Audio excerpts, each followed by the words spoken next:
Here is an example of the syntax used by a common ranged Excel formula. When writing a formula, you would start by typing the equal sign. It begins every formula in Excel and tells Excel to interpret what follows as a formula versus a string of text and numbers.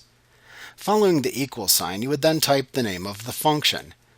This could be sum, average, min, max, or one of the many other functions available in Excel.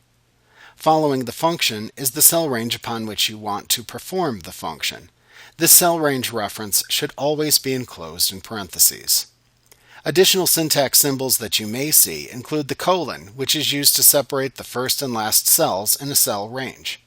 This is equivalent to the word through in English if you were reading this formula as if it were an English sentence. For example, this formula would be equal the sum of the cell range B2 through B5.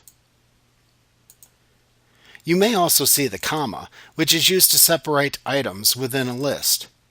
So for example, looking at this particular formula, we can see that this formula should be interpreted as equaling the sum of the cell range A1 through B3 and C4 through D5.